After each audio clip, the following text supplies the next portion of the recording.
I'm Sid, and these are my best friends. My mom, Kim, my dad, Ty, my sister, Maddie, and our salty dog, Stella.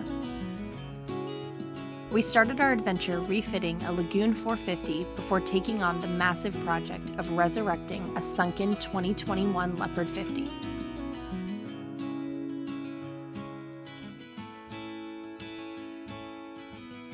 It's been one heck of a ride, but we're on this adventure to die with memories, not dreams, and live dauntless. All right, well, what's on the agenda for today? Well, I've got stacks and stacks of plywood, and I have the task today of cutting down all of the supports for the outboard countertop and all the drawer banks that we're going to put in. We're still kind of figuring out exactly how many and just the exact size of the drawers, but because the boat has a dynamic dimension to it, it stays the same height, but it goes from wider down to narrower as it goes towards the front of the boat. And so what I'm trying to do is cut some oversized pieces that are 34 and 1/4 inches tall, because I'm going to put an 1 3/4 inch butcher block or walnut plank countertop on top of it. That'll give me a 36-inch finished working height. That's what I'm going for.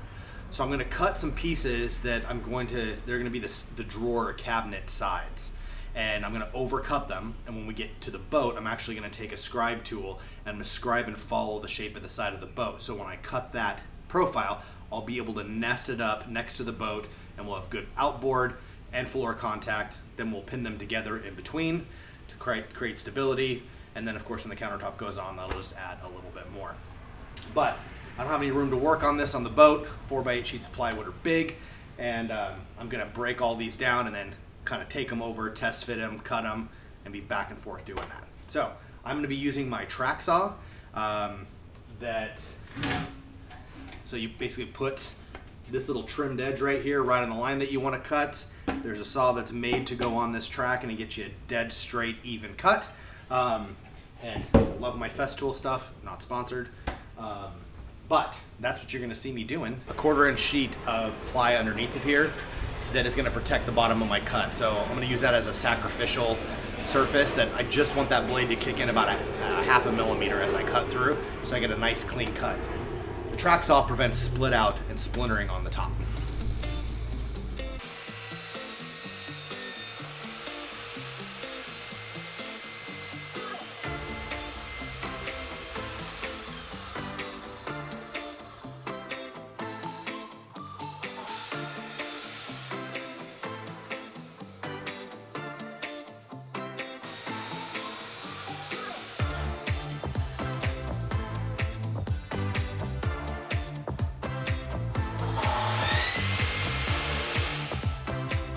So, like I talked about before, I've got a toe kick that I've got to cut out, but also I want to be able to tie all of these vertical pieces together so they don't move and provide plumb straight channels for the, bear with me, for the drawer slides to sit.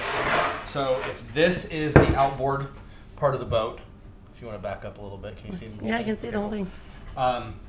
This is roughly the depth of the cabinet, maybe not quite as much, but I know that this front reference point is what I'm basing off of. So I've got a toe kick cut out, so there'll be a 3/4 inch piece of plywood that runs this direction and a 3/4 inch piece of ply that runs this direction. That's going to give rigidity and stability here. Then I've got a runner that is a 3-inch wide by 3/4 inch piece of plywood that is going to run across the front of all of these to hold them all straight. And you see this notch right here, and I've cut one right here already. I'm going to cut this notch out, and there's another piece of plywood that runs front to back. I haven't gone all the way back yet because this room drastically tapers, and I know that all the way at the front, this is going to be right about at the outboard wall. So it'll make a little bit more sense when it goes in, but every single one of these 6 boards that holds the 4 drawer banks and the trash rollout had to have these 3 cutouts in it. And then when we get to the boat, we're going to temp it all together and then slide it towards the wall, and I'll actually scribe the angle that all of these have on the outboard wall. So it's a one-off. Nothing is the same size. So it's kind of a pain in the rear end, but I'm just making big blanks to start off with. so I think that this is time for a pro tip. Give me a pro tip. Okay. So I prefer, when you have to cut out corners, I prefer not to try to to drill in the corner if I've got a space to be able to start from. I'd rather drill off the side of a line I'm cutting, and then move the blade into that. So I'm going to cut basically from the edge directly in to these 3/4 inch sections, and then I'm going to take the saw blade and I'm going to make a gentle sweeping curve until I can line up here and follow this all the way to the end, so I get a nice perfect 90-degree cut. Then I'll turn around and run back the other direction. You ready? Pro tip. Pro tip!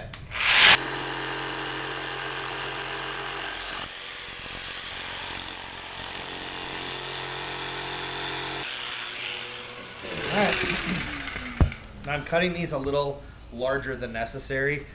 If you notice, as I'm cutting, they call taking the line, so I mark with the pencil where I want it to be, and I'm actually removing the pencil mark instead of cutting on the inside of the pencil mark. When I put these in and test fit them, they're going to be a little loose, and you're going to see 0.5 millimeter of gap all the way around, and that's okay, because what I want to do is anytime I put plywood to plywood in the boat when we build something, this is a pro tip as well, is that I want to be able to cushion between the pieces of wood with some level of adhesive or Sikaflex or what have you. Because if the boat ever does move, nobody likes a creaking boat.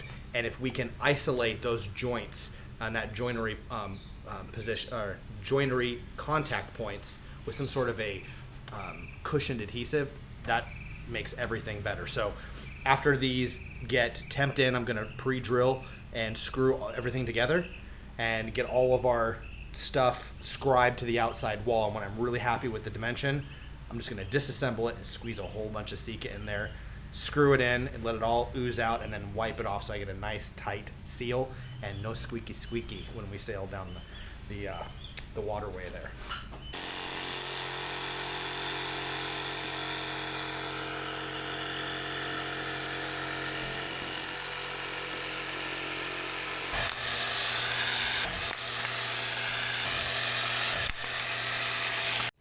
Now that everything's cut, let's go to the boat and give it a good test fit.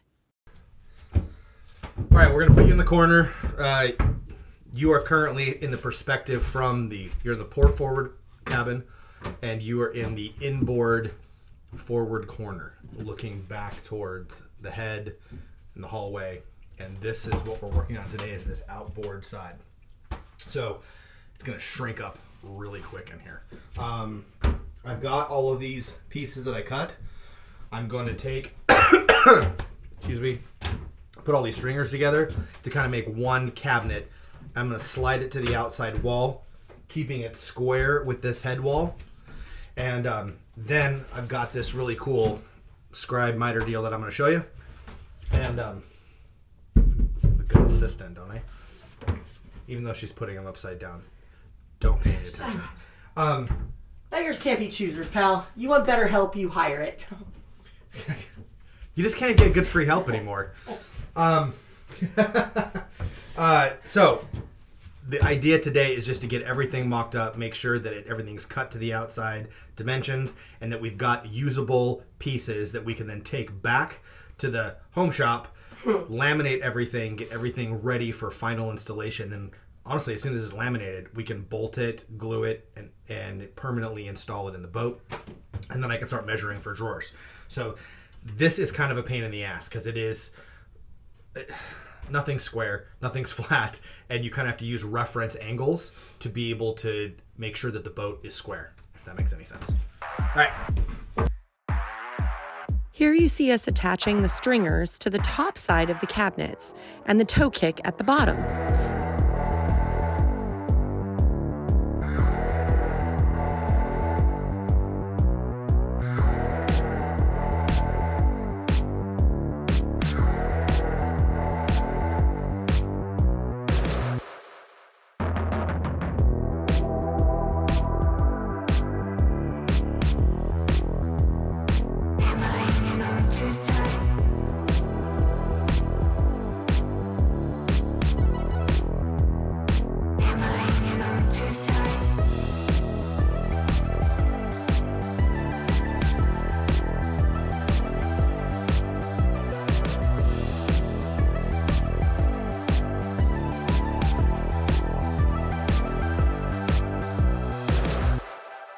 Now we can get ready to scribe. Touches this wall.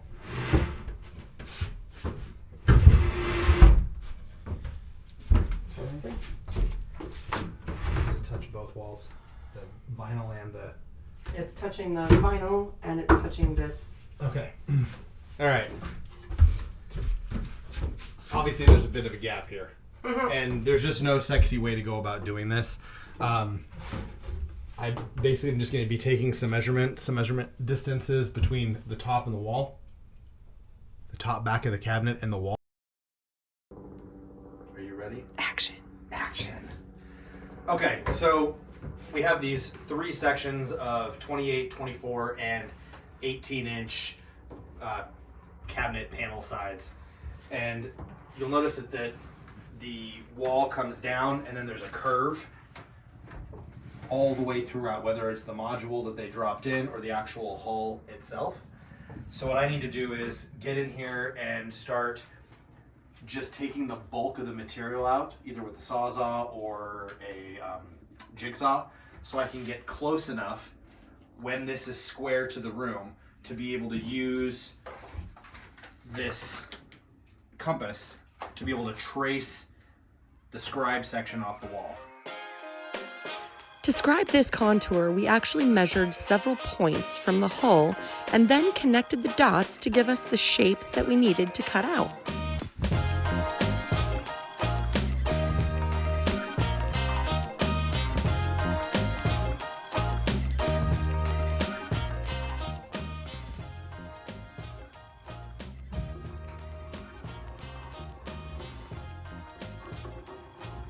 So is this your get it close marking and then you'll do the final scribing, or how confident are you in your line?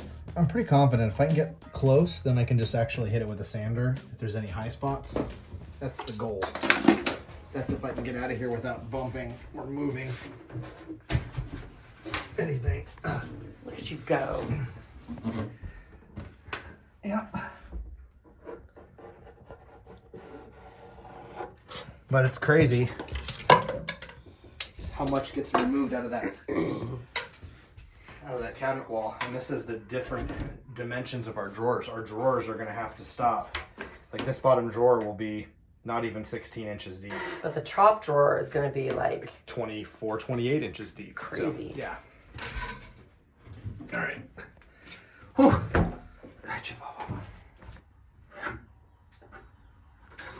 Ty working so diligently. Stella's supervising so cutely. Are we doing a good job, Stella B? Is this going to be the hangout spot? Thank you. That's enough. That's enough. Yeah. Snort. All right, I need you to get out of here so I can do some cutting. Mamas, ma'am. Nice backup moves.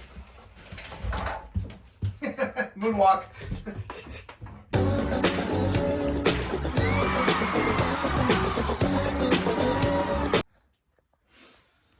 All right, so here is all of the scribes that we're gonna have to remove right here by Kim. That's the narrowest one. Then it gets wider. And all kinds of sorts of funky. And that matches this cutout that goes up here, back in, out, and back up again.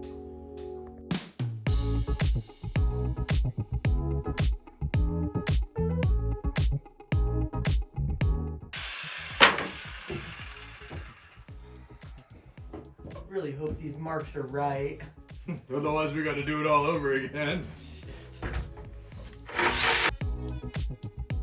As always, guys, don't forget to like and subscribe and hit that bell so that you don't miss a single episode.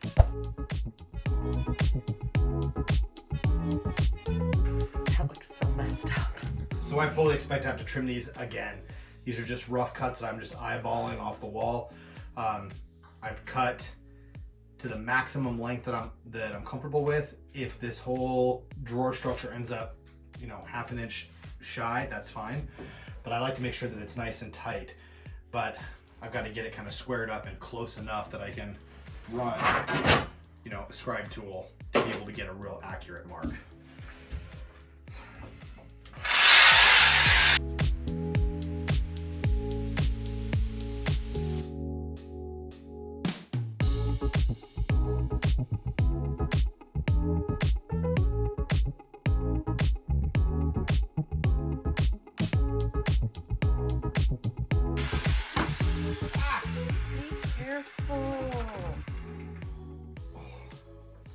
Bending over like that is really tough, huh? I'm getting too old for some of this shit. Yeah.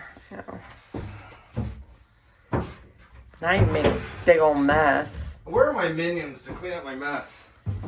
Vacation. Why did they get a vacation? Wow. Let's talk about that for a second. So, where is Sydney? Sydney's in St. Augustine. Why? Because it's her birthday, and St. Augustine is her favorite city in the whole world. And, Well, no, that's not true. It's her favorite city in Florida. I don't know where her favorite city in the whole world is. Okay. But Florida. Yes. And Madison, that little turd, is with her grandmother in Turkey. And then they're going to Greece. So she is at the Blue Mosque and the Bazaar, and she's in Istanbul. And I'm so friggin' jealous. But I hope she has a great time. I really do. But that's why they're not here. So they're doing cool stuff, so we're going to give them a pass. Moment of truth, guys. Oh boy, hold on. Well, hold on, wait, let me get to the other side. How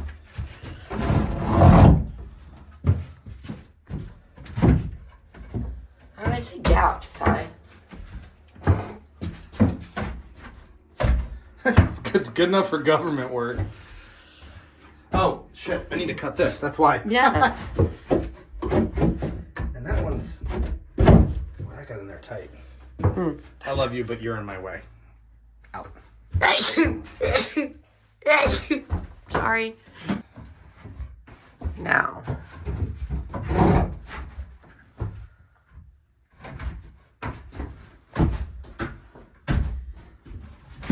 Oops.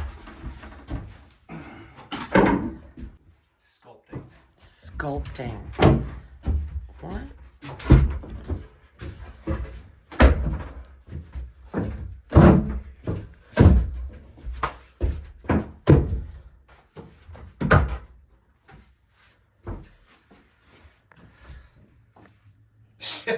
I think that's just about good enough for government work. Alright. Let's measure to be sure. I'm pretty sure these holes I cut are pretty straight. So we're going to take just a rough measurement here. Alright, 4.5 inches. 4.5 inches.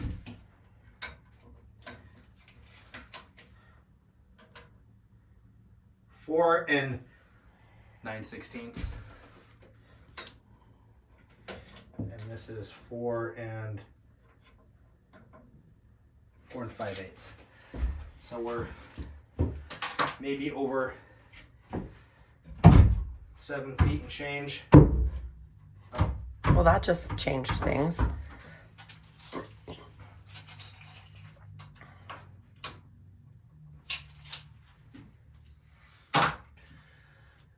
I'd rather be lucky than good any day. I'm gonna chalk that up to lucky because that shit fits perfect. All right. Sweet. Look at that, guys. We're almost ready to have drawers-ish. Look how small this room got, huh? Yeah. I imagine those drawers being bigger. I'm glad we're getting 4 banks of drawers. You can see how the drawers are gonna have to get smaller as they go down. When we get down to the bottom of this one, I'm gonna have to use a 9-inch drawer slide. Yeah. We did that though on the 450, so We did. it's similar to the bottom drawers on that one. And then I'm gonna just build a tilt out here or a roll out for trash. Probably a tilt out because there's not a whole lot of room for it. Yeah. And I'm gonna have to build a custom shaped trash can. But we'll just do it out of like 1/2-inch plywood because we're not gonna find anything that fits in there. But nah. I'm pretty happy. Is that a win for today? Hell yeah, that's a win for today. So we got to go get some different screws because we need something that's flush mount. We will be using stainless versus, even though these are coated and made for outdoor and what have you, it's a boat and it goes on the ocean, and we want to make sure that everything is rot resistant as possible. This is a super high quality ply. It actually has a primer on it. It's a spooky resemblance to the actual veneer. We're going to put a waterproof penetrating coating on this. I know I'm shadowing a little bit, but you can see it's pretty damn close. It's pretty stinking close. And in fact, I think it's way closer in person. Yeah. So the thing about this is that you're never going to see these. So we will put edge banding that matches the veneer in the boat on the faces, and of course the drawer faces will be veneered. But I'm not going to veneer the sides of these drawer banks because you're just never going to see them. It doesn't matter. Tomorrow we are going to do a couple things. One, we're going to take this floor panel here. You notice that we had to cover over the floor panel, and we're not going to be able to get that out. And this is a large storage area. So I'm going to match this line right here, and I'm going to extend this over, mark that, and I'm going to take that and cut that with a table saw, soften the edges with the sander, so we'll still be able to lift out and have access to that. There'll just be a little bit of a cubby. And yeah, we're going to get some Sika, clean this mess up, scuff up all the edges where it touches, and then we're going to put a big heavy bead of Sika where everything touches the walls and ties in, and then we will be putting cleats and screwing it in as well. So this thing, that's not going anywhere. And I think this is actually more work than building 16 drawers, but we got it. Woo! Now on this side, guys, we're gonna build I stopped it here because this is as far as this was gonna go. I'm gonna build another little short cabinet here to put something. I don't know what I'm gonna put in there. But this countertop is gonna wrap around at an L shape, and I didn't want to try to build this all at once. So we're gonna put that in after we wrap this up tomorrow. And this is completely secured in. We'll be able to get hard measurements and then put this cabinet in. So I don't know if you got an idea, let me know. Should we do drawers down here, a door? I don't want to put the water maker in here because there's a lot of weight. So I know that some people have put a water maker here. But what do you think we should put there? I have no idea. We have all this storage space and I don't know what to put in all of it. So if you got a good idea, tell me. 18-inch cabinet, 4 feet wide, go. You decide. All right, let's clean up our mess and go get some dinner. Yes.